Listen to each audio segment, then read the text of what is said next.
Jangan lupa like, subscribe ya, gak ada ruginya kalian subscribe dan aktifkan loncengnya ya. Tuhan Yesus memberkati.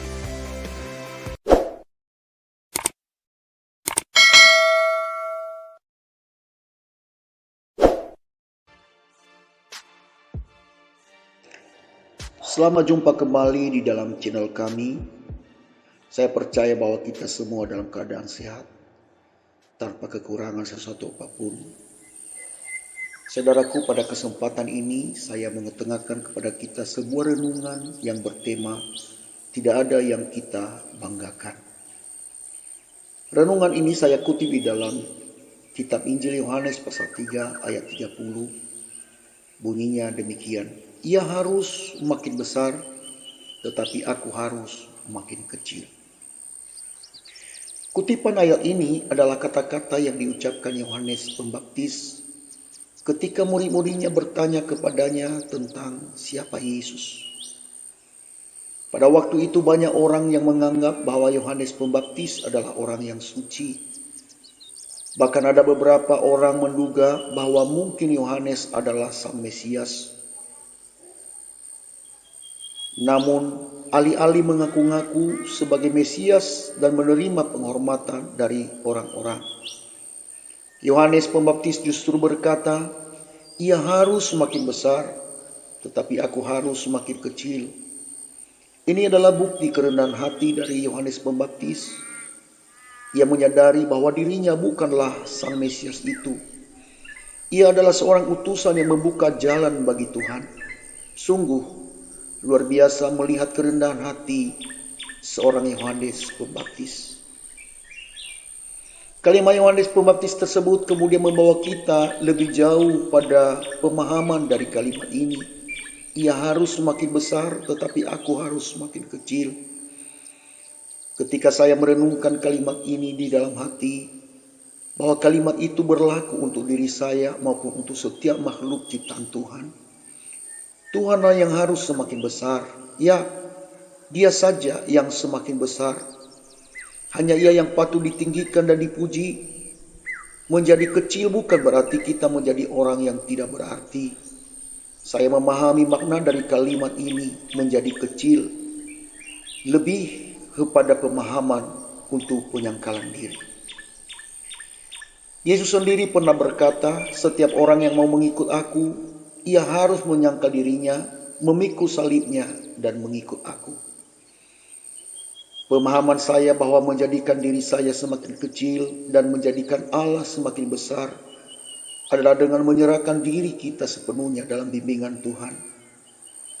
Menjadi kecil berarti kita mau menyangkal diri kita dan membiarkan Allah mengambil alih hidup kita sepenuhnya. Lalu bagaimana wujud dari penyangkalan diri itu? Salah satu wujud penyangkalan diri yang nyata menurut saya adalah dengan mau mengampuni dan melupakan kesalahan orang lain. Kita sadari bahwa hal ini tidak mudah, tetapi ini perintah Alkitab bagi kita, orang percaya kepadanya.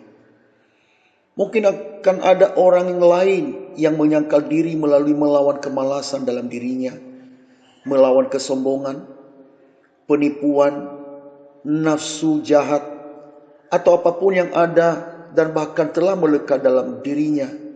Itu pun bentuk penyangkalan diri. Memang tidak mudah untuk bisa menyangkal diri dan menyerahkan diri kita sepenuhnya kepada Tuhan. Kita melihat contoh seorang Saulus yang akhirnya disebut Paulus. Dulu dia adalah penganiaya jemaat, seorang Farisi dalam agama Yahudi, adalah orang yang terhormat, ahli Taurat yang memiliki pengetahuan yang mumpuni, melakukan hukum Taurat tidak bercacat. Namun pada saat ia berjumpa dengan Kristus, semua jadi berubah. Kita bisa melihatnya itu di dalam Filipi pasal 3 ayat 7 berkata demikian. Tetapi apa yang dahulu merupakan keuntungan bagiku, sekarang kuanggap rugi karena Kristus.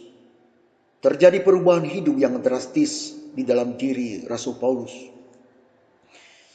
Pertobatan adalah wujud dari penyangkalan diri, meninggalkan hidup yang lama dan mengenakan hidup yang sudah diperbaharui oleh Tuhan.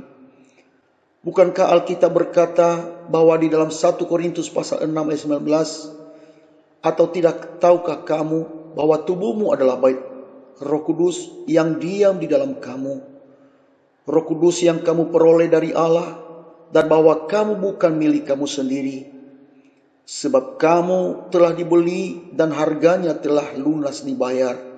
Karena itu muliakanlah Allah dengan tubuhmu.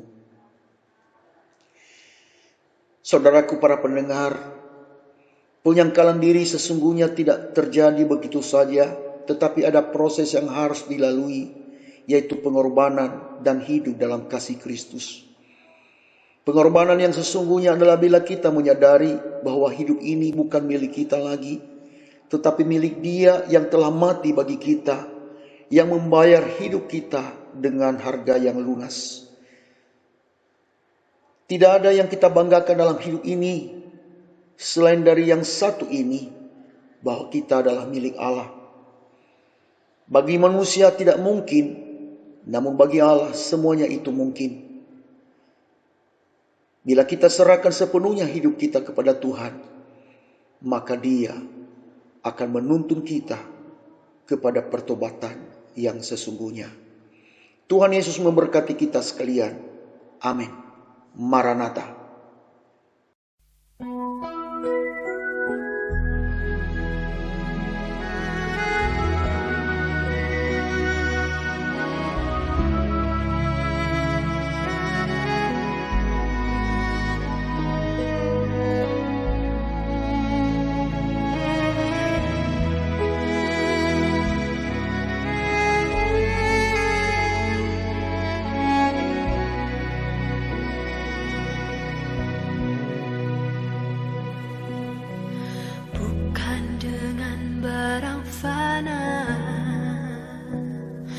Kau membayar dosaku dengan darah yang mahal, tiada noda dan celah.